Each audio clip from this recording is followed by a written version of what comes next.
السلام علیکم ورحمۃ اللہ وبرکاتہ نحمده ونصلي على رسوله الكريم اما بعد اعوذ باللہ من الشیطان الرجیم بسم اللہ الرحمن الرحیم۔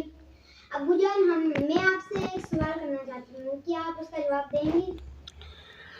وعلیکم السلام ورحمۃ اللہ وبرکاتہ۔ بیٹی جان آپ سوال کیجئے، آپ کے سوال کا جواب تسلی بخش دیا جائے گا میری جگر۔ عمرہ کیسے کرتے ہیں؟ عمرہ کرنے کا مکمل طریقہ یہ ہے کہ آپ جہاں کہیں بھی ہوں، چاہے داخل مملکت یعنی سعودی عرب میں ہوں یا باہر سے آ رہے ہوں، مثال کے طور پر جیسے آپ ریاض میں ہیں تو ریاض سے اگر آپ کو عمرہ کرنے کے لیے جانا ہے تو اس کا مختصر مکمل مدلل طریقہ یہ ہے کہ آپ میقات پر جب پہنچیں گے، جیسے ریاض سے جاتے ہوئے طائف میں میقات پڑتا ہے، تو میقات پر جاتے ہی آپ نے وہاں پر غسل خانے اور بہت ساری سہولیات فراہم ہیں۔ وہاں جا کر آپ نے کام یہ کرنا ہے کہ سب سے پہلے غسل کرنا ہے، غسل کرنے کے بعد احرام باندھنا ہے، اور احرام باندھنے کے بعد آپ نے اپنی سواری میں بیٹھنا ہے۔ وہاں 2 رکعت نماز بھی پڑھی جاتی ہے، مسجد میقات موجود ہوتی ہے ہر میقات پر، لیکن جب آپ گاڑی میں بیٹھ گئے اس کے بعد آپ نے کام یہ کرنا ہے کہ عمرے کی نیت کرنی ہے اور تلبیہ پڑھنا ہے۔ عمرے کی نیت کرنے کے لیے آپ نے کام یہ کرنا ہے کہ اگر آپ اپنا عمرہ کر رہے ہیں پھر تو آپ کی اپنی نیت ہوگی، اگر آپ کسی کی طرف سے عمرہ کر رہے ہیں تو اس کا نام لینا ضروری ہے۔ اس کے بعد آپ جیسے ہی مکہ داخل ہوں گے، حدود حرم میں جاتے ہوئے آپ جب مسجد حرم میں داخل ہوں گے 2 رکعت نماز تحیۃ المسجد پڑھیں اور پھر آپ سیدھے کعبے کی طرف چلے جائیں۔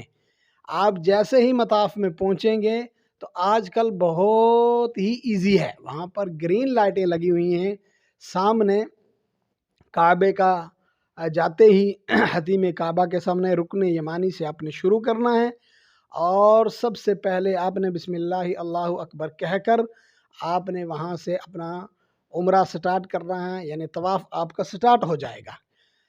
جہاں سے آپ نے شروع کیا وہیں آ کر تو آپ کا ایک چکر ختم ہو جائے گا، آپ نے 7 چکر لگانے ہیں۔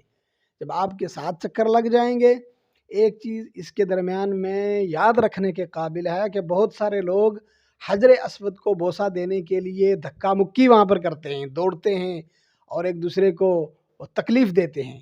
یہ بات یاد رکھیں کہ حجر اسود کو بوسہ دینا سنت ہے، اور یہ ضروری نہیں ہے کہ آپ وہاں جا کر ہی بوسہ دیں، بلکہ استلام کرنا ہے آپ کو، چاہے آپ اپنے ہاتھ کا اشارہ کر کے کریں یا آپ کے پاس کوئی لکڑی ہے، عصا وغیرہ ہے، اس سے بھی ہو جائے گا، چونکہ یہ عمل سنت ہے اور سنت کی ادائیگی کے لیے یہی ضروری نہیں ہے کہ آپ وہاں جائیں۔ اگر آپ نہ پہنچ سکتے ہوں تو آپ دوسرے طرق سے اس کو ادا کر سکتے ہیں، لیکن ایذائے مسلم حرام ہے، تو عمرے کے ان اعمال کے درمیان حرام عمل سے بچنا ضروری ہے۔ اس کے بعد جب آپ کے 7 چکر پورے ہو جائیں گے تو مقام ابراہیم کے سامنے، اچھا وہاں پر مقام ابراہیم کا ایک مخصوص نشان رکھا ہوا ہے وہاں، تو وہاں جا کر لوگ اس کو بھی بوسہ دیتے ہیں۔ وہاں پر جو ہے بالکل بوسہ دینا یہ کوئی عمرے میں ضروری نہیں ہے، اور نہیں یہ کوئی عمرے کا حصہ ہے۔ اس کے بعد آپ نے کام یہ کرنا ہے کہ مقام ابراہیم کے سامنے 2 رکعت نماز پڑھنی ہے۔ اب وہیں پر اس کے بالکل قریب میں مطاف میں بہت بھیڑ ہوتی ہے۔ اب لوگ یہاں پر بھی یہ غلطی کرتے ہیں کہ ایک دوسرے کو دھکا مکی کر کے وہاں 2 رکعت نماز ادا کرنے کی کوشش کرتے ہیں۔ اس کے لیے بھی ضروری یہ ہے کہ آپ مقام ابراہیم کے سمت میں کہیں بھی حرم میں اندر جا کر وہاں 2 رکعت نماز ادا کر لیں جہاں آپ کو جگہ ملے۔